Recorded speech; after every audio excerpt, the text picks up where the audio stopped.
सभी को जय हिंद दोस्तों। आप सभी का हार्दिक स्वागत है इंडिया स्ट्रॉन्ग रिएक्शंस पे।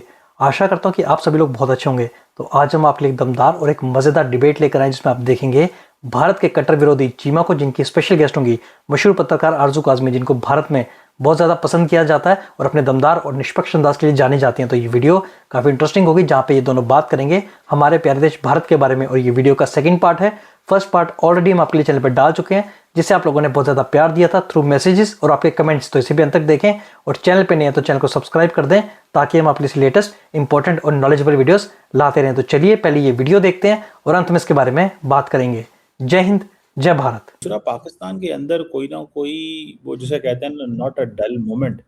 और आज इस्लामाबाद के अंदर दोबारा प्रोटेस्ट शुरू होने लगे थे। वो दफ़ा उन्होंने 144 लगा दी है कि जी इमरान खान से मुलाकात जो है वो नहीं हो पा रही, और उनके बारे में मुसलसल ये बात की जा रही थी कि वो तो जनाब उनकी जान को खतरा है, कुछ इस तरह की चीज़ें हैं। अब सुना उनकी बहन को अलाउ किया गया है, तो उनकी बहन तो कहती हैं कि वो सारे का सारा जो अफ़गानी और इंडियन मीडिया था वो गलत बात कर रहा है, हमारा भाई बिल्कुल ठीक है। अभी मैंने ये देखा है, जियो पे चल रहा था, पाकिस्तान का एक टीवी है, बड़ा अच्छा मोतबर टीवी है। वो कह रहे थे कि जो इंडियन और अफ़गानी मीडिया पे चल रहा है वो गलत चल रहा है, हमारे भाई बिल्कुल ठीक है। तो ये आप समझती हैं कि मुलाकात हो गई है तो बस ठीक है, या आपको लगता है कि पाकिस्तान में अफरा-तफरी का टाइम दोबारा शुरू हो गया जैसे कोई 2-4 साल पहले था? क्योंकि वो चीफ मिनिस्टर ने कहा है कि अगर इमरान खान के लिए लोग बाहर ना निकले तो हम इनको जो है वो नेशनल असेंबली के मेंबर और ये नहीं मानेंगे। नहीं सर, थोड़ा बहुत तो खैर प्रोटेस्ट तो हर लीडर के लिए चला करता है, तो इमरान खान के लिए भी चलता रहेगा। और अब ये डिपेंड करता है बढ़ता है या कम रहता है। बाकी इमरान खान की बहन ने जो कुछ कहा वो मैंने भी सुना है। उन्होंने ये कहा है कि इमरान खान खैरियत से हैं, उनकी सेहत ठीक है, लेकिन उन्हें मेंटल टॉर्चर किया जा रहा है। साथ ही उन्होंने साफ साफ फील्ड मार्शल का नाम लेके कहा कि इसके जिम्मेदार जो है वो फील्ड मार्शल आसिम मुनीर है।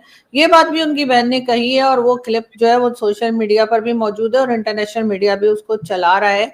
बाकी ये कि वो अफगानिस्तान ने और भारत ने कर दिया, ऐसी कोई बात मैंने उनकी नहीं सुनी। हाँ, ये जरूर है कि जो काम कई हफ्तों से नहीं हो रहा था, 4 वीक्स हो गए थे इमरान खान से मुलाकात नहीं हो रही थी, वो इमरान खान की बहन के इंडियन टीवी पे जाते ही 2 दिन के अंदर हो गई।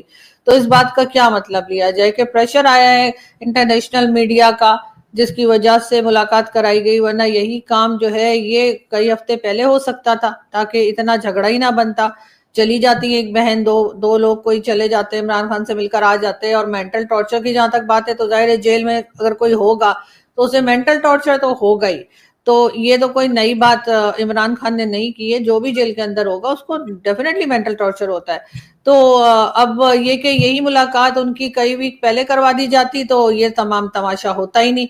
जब वो इंडियन टीवी पे जाके बैठ गई और उन्होंने वहां जाके कह दिया कि जी हमारे भाई से मुलाकात नहीं कराई जा रही है और हमें ऐसा लग रहा है या वैसा लग रहा है, उनके बेटों ने जो है सारी दुनिया में शोर मचा दिया। उसके बाद ये लेकर गए तो पता नहीं पहले क्यों नहीं ले जा रहे थे, ऐसा क्या इनको प्रॉब्लम थी? जबकि अदालत ने कहा हुआ है कि 2 दिन इमरान खान से मुलाकात कराई जाए, फिर भी नहीं करवाई जा रही थी। मतलब अदालत को तो हमारे यहाँ आप समझते ही हैं कि कोई वैल्यू ही नहीं समझी जाती कि जब उन्होंने कहा है फिर भी नहीं मिलवाया जा रहा था।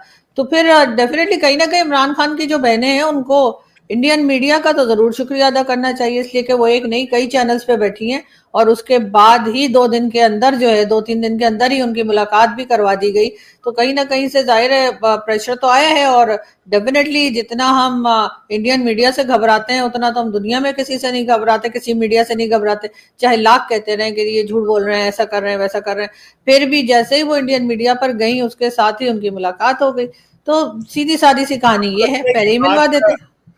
ये आपको लगता है मुलाकात इंडियन मीडिया ने करवाई है? ये नहीं, इंडियन मीडिया ने नहीं करवाई है, मैं ये नहीं कह रही। मैं कह रही हूँ कि इंडियन मीडिया पे जाने से गवर्नमेंट पे प्रेशर आया है कि जी अब उनकी बहनें जो हैं वो इंटरनेशनल मीडिया पर जाकर बात करने लगी है कि हमारे भाई से मुलाकात नहीं करवाई जा रही, पता नहीं क्या हाल है क्या हाल नहीं है। तो इसलिए इन्होंने, वरना सर पिछले 4 हफ्ते से क्यों मुलाकात नहीं हो रही थी? 4 वीक्स गुजर गए, पहले ही करवा दी होती। फर्स्ट वीक में, सेकंड वीक में, थर्ड वीक में इंडियन मीडिया पे जाते ही 2 दिन के अंदर मुलाकात हो गई। तो इस बात का क्या मतलब निकाला जाए? यही कि इंडियन मीडिया पे जाते ही जो है वो इनको ये घबरा गए ये लोग और इन्होंने कहा कि भाई कहीं दोबारा और मजीद ना जाना शुरू कर दे, तो इन्होंने मिलवा दिया।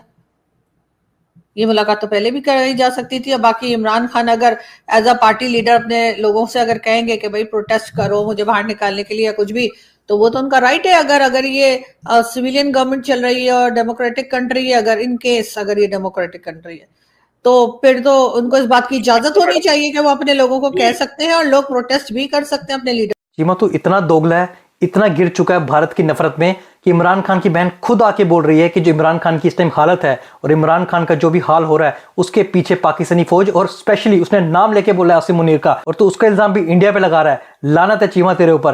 तेरे को तो इंडियन मीडिया का शुक्रिया मानना चाहिए जिसने इमरान खान की बहन को यहाँ पे मौका दिया बोलने का, प्रेशराइज किया, तभी जाके वो अपने भाई से मिल पाई। और बात भी सही है, तो इंडिया का थैंक यू कैसे बोल सकता है, क्योंकि तू खुद एक पाकिस्तानी फौज का टट्टू है और आसिम मुनीर का नाम तो लेगा नहीं क्योंकि वो तेरे अबू जान है, तुझे दूसरा मेडल भी तो लेना है।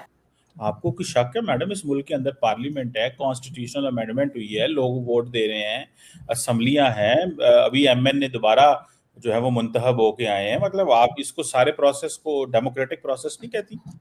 नहीं, मैं कहती हूँ, लेकिन मैं आपसे यही कह रही हूँ ना कि अगर ये डेमोक्रेटिक कंट्री है, जो कि वैसे कहने की हद तक तो है सर, वरना तो एक तरह की डिक्टेटरशिप यहाँ चला करती है, लेकिन अगर ये डेमोक्रेटिक कंट्री है तो यहाँ पर हर पॉलिटिकल पार्टी को इजाजत होनी चाहिए कि वो किसी भी किस्म का प्रोटेस्ट भी कर सकती है, अपनी डिमांड्स भी रख सकती है।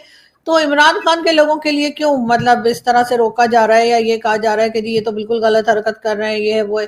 तो इसलिए मैं कह रही हूँ कि अगर इमरान खान जो है वो एक डेमोक्रेटिक कंट्री में के अंदर बंद है या जो भी है, तो वो अपने लोगों से कह सकते हैं भाई मेरे लिए प्रोटेस्ट करो। उसके अंदर ये कहना कि नहीं जी ऐसा कैसे कह दिया, ये तो लोगों को भड़का रहे हैं, ये कर रहे हैं, वो कर रहे हैं, तो ये तो हर पॉलिटिकल पार्टी करती है। क्या पीपल्स पार्टी लोगों को नहीं निकालती? क्या पीएमएलएन नहीं निकालती? सभी निकालते हैं, तो फिर इमरान खान को भी निकाल लेने। बिल्कुल मैडम, अगर आप ये समझती हैं कि ये ऐसे चीज़ है और ये होना चाहिए और इस तरह है, तो मैं समझता हूँ कि ये भी एक वो जिसे कहते हैं ना, अ, एक चीज़ बनती है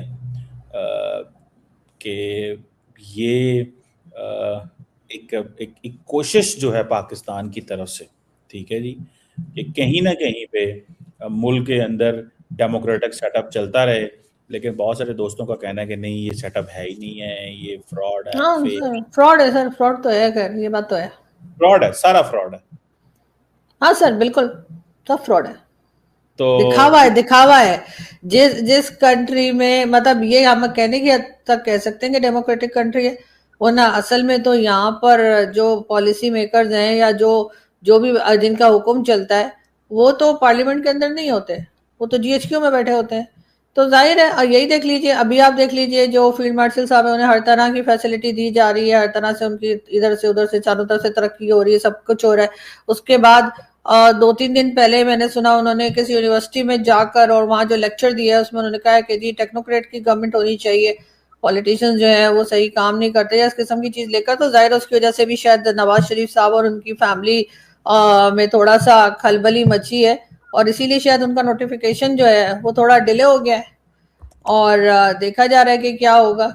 और साथ ही साथ वो पंजाब की भी बात कर रहे हैं कि पंजाब जो है उसकी अगर मतलब ये तमाम चीजें इसी तरीके से चलती नहीं तो कई लोगों का कहना है कि पंजाब में और भी कई सूबे बनाए जा सकते हैं, 1-2 सूबे और बना लेंगे तो जाहिर है इसका मतलब है पंजाब टूटेगा तो नवाज शरीफ साहब के हाथ से तो निकल जाएगा। तो ऐसे में नवाज शरीफ साहब शायद इसीलिए नोटिफिकेशन को डिले करवा रहे हैं, अपनी कोई कंडीशन रखने की कोशिश कर रहे होंगे। तो यहाँ पे तो सर इन्हीं लोगों की चलती है, यहाँ पे कोई सिविलियन गवर्नमेंट की तो कोई खास चलती नहीं है।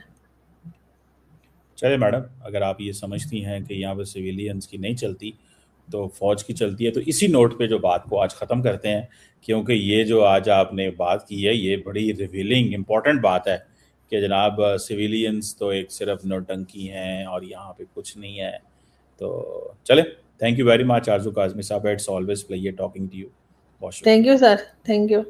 अच्छा चीमा तो इसे डेमोक्रेसी कहता है जहाँ पे ना अदालत की चलती है ना सरकार की चलती है। मुझे लगता है चीमा ने लोकतंत्र के बारे में कोई अलग ही किताबें पढ़ी हैं जो चीमा इसको ही डेमोक्रेसी समझता है। और जब तूने आरजू काज़मी से जब पूछा क्या ये फ्रॉड है, क्या ये दिखावा है, जब मुंह पे तेरे जवाब मिल गया कि हाँ ये सब दिखावा है, तब चीमा की शक्ल उतर गई और चीमा की औकात सामने नजर आ गई, क्योंकि तू एक पाकिस्तानी फौज का टट्टू है। दोस्तों आशा करता हूं कि वीडियो आपने अंत तक देखी होगी और हमेशा की तरह ये वीडियो आपको काफी पसंद आई होगी जिस तरीके से आरजू काज़मी ने इस चीमा को जवाब दिए। दोस्तों अगर वीडियो पसंद आई है तो लाइक और शेयर जरूर कर दें और अपने विचार हमें कमेंट सेक्शन में लिखकर जरूर बताएं और एक बार फिर चैनल पे नए हैं तो चैनल को सब्सक्राइब कर दें। जय हिंद, जय भारत।